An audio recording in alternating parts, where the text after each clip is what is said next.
How about this piece of breaking news in the National Football League from this morning when it was announced that the Cleveland Browns would be benching starting quarterback Joe Flacco and now will be starting rookie Dillon Gabriel at quarterback just in time for a London game against Brian Flores and the Minnesota Vikings. When you say it out loud, it feels like impossible spot for Dillon Gabriel. First NFL start, not the most highly regarded quarterback to ever get drafted and to start a game in his rookie year. People are convinced he's terrible. I thought he was not great in the preseason. That's my opinion. A lot of people shared that opinion. The betting market took this news of Dillon Gabriel starting in his first start against a Brian Flores defense and basically did the shrug emoji. Point spread was Vikings 3.5 with Flacco. It's 3.5 with Gabriel. Total was 36.5 with Flacco. It's 36.5 with Gabriel at BetMGM. I know at other places it's down to 36. MGM still has a 36.5 juiced towards the under. But we have barely moved off of this news. And just quickly, and I'll give opinions on the game, and I think I have a pretty strong opinion on the Browns-Vikings game on Sunday, but let's just talk about Shedeur Sanders for a second. The Monday after the NFL draft, I came on the show, and I said, there's no conspiracy. That's not how this works. Shedeur went where he went because A, he's not that good, and 2, that's a shout out, that's an homage to Buzz from Home Alone. And 2, he made an ass out of himself at these pre-draft meetings with teams. And I know that because I know people that are involved with this stuff. That's why. There's no conspiracy. Those are the reasons why. It wasn't personal. It's business. So Shedeur gets passed over to start, and he won't even be the backup. Joe Flacco will be the backup. Shedeur will be the emergency number 3. Shedeur was asked about it today at Brown's media availability in the locker room, and if you haven't seen this, it's worth watching. It's like watching a train wreck. He mimes answers like it's a silent film. He moves his mouth, but he's not talking, which I guess is like a veiled shot at Rex Ryan, who's been criticizing him on ESPN for gassing himself up all the time. I don't know. All I know is I think Mel Kiper Jr. has to retire.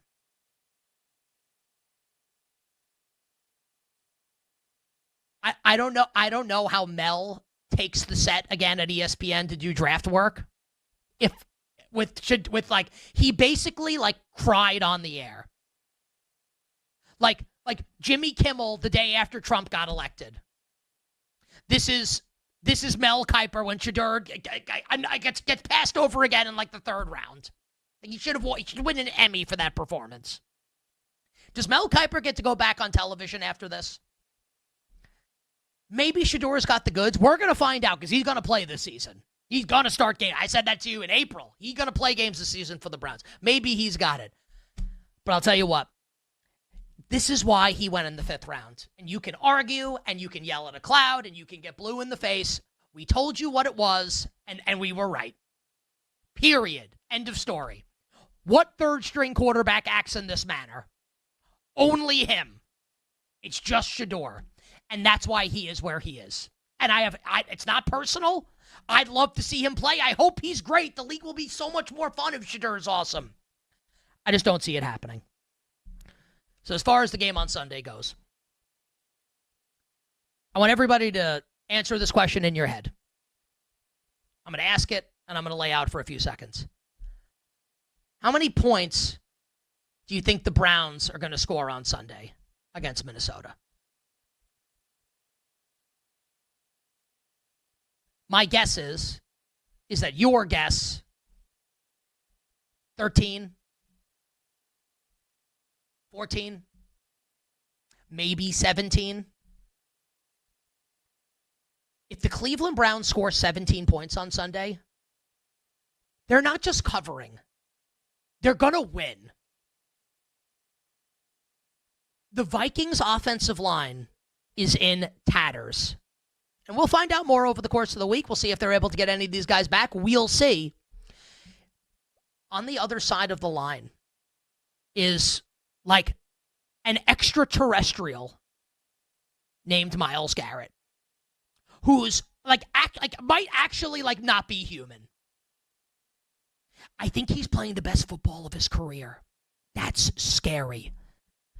And this awesome Browns defense against an injury-ravaged offensive line and a quarterback that was put on this earth to turn the ball over.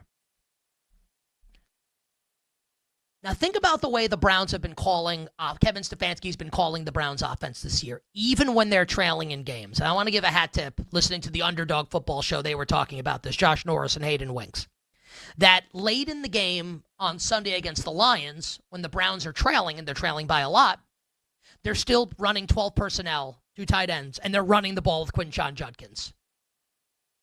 This is they're not, you think they're going to have Dillon Gabriel in shotgun with 4 receivers? You think that's what this is going to be on Sunday? They're going to have Fannin, and Njoku both in the game. They're going to run the ball relentlessly with Judkins. They'll throw the ball a little bit to Jerry Jeudy and a little bit to Isaiah Bond. And they're going to play defense. That's the game plan. And if they score 13, 14, 16 points, they're going to cover. And they might just win. And it has nothing to do with Dillon Gabriel. I bet Browns plus 4.5 earlier in the week. We talked about that on Monday. It's 3.5 now. Great. This is not about Dillon Gabriel. This is about Myles Garrett and the Browns defense against that injured Vikings offensive line and Carson Wentz. Let's talk about Week 5 in the NFL, my friend. So I think with the news this morning that came out that Dillon Gabriel will be starting for the Browns in place of Joe Flacco, I think a lot of people would say, well, that's the place that's where we want to go to talk about that game. I actually think, Baldy, it's way more interesting. How in the world are the Vikings going to protect Carson Wentz against Myles Garrett in this Browns defensive front? The betting market didn't move at all on this news that Gabriel will replace Joe Flacco. Do you see it that way, that this is more of how in the world is Minnesota going to score? How do you handicap that game, the Browns and the Vikings, with 2 defenses against 2 suspect offenses? Well, look, Cleveland has got a very good defense to a great defense. And their strength is they're good against the run. But, Myles is the only guy that really scares you in the passing game. And so they've got their Pro Bowl left tackle out there right now. I know they weren't great against the Steelers in Dublin, but I think Kevin O'Connell knows what Myles Garrett is all about. If there's one thing I think Kevin O'Connell can do, he can game plan. So I don't see Flash Garrett, Superman. I just don't see him just wrecking this Viking offense, because I think there's too many places they can go with the football for one guy to do that. Now, they might struggle to run the football, which most teams have done against Cleveland. But I think as far as throwing it, I think there's going to be opportunities. Sounds like you like the Vikings a little bit in the game, Baldy. 3.5-point favorites in London. Well, look, they made the move to Dillon, and that's fine.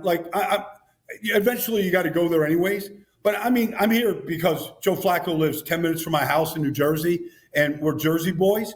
But, if the Cleveland Browns could freaking catch or kick, they wouldn't be in the situation they're in right now. Some of his bad throws are because his receivers can't catch the ball. Maybe Dillon Gabriel will throw a different ball. Maybe they'll catch his better than they caught, Joe's. But the offense is limited because their tackle play is terrible.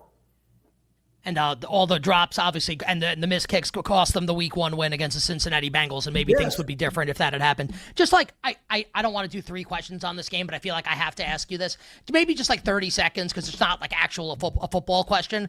What did you make of Shedeur Sanders' media availability today? Miming his answers, like moving his mouth and his lips, but not saying any words, that he's going to remain the 3rd quarterback. I don't know what to make out of it, because it's kind of a carnival, honestly. He's not going to Joe's going in. He's the backup, so he's the 3rd quarterback. 3rd quarterback's probably what he's probably saying is, we don't need to be speaking. We're the 3rd quarterback. We don't really have anything to do with this game plan, this trip, or anything else like that. So it's just his way of just sort of miming this thing out right now where he's at. I think that was like the nicest possible answer you could have given for what that was honestly like he should hire you to do PR for him. That was really nice the way that you phrased it. I appreciated it. I did that on my feet here, Nick. I didn't really give it much thought. I gotta tell you, it was really like Dion should send you a fruit basket. That was excellent.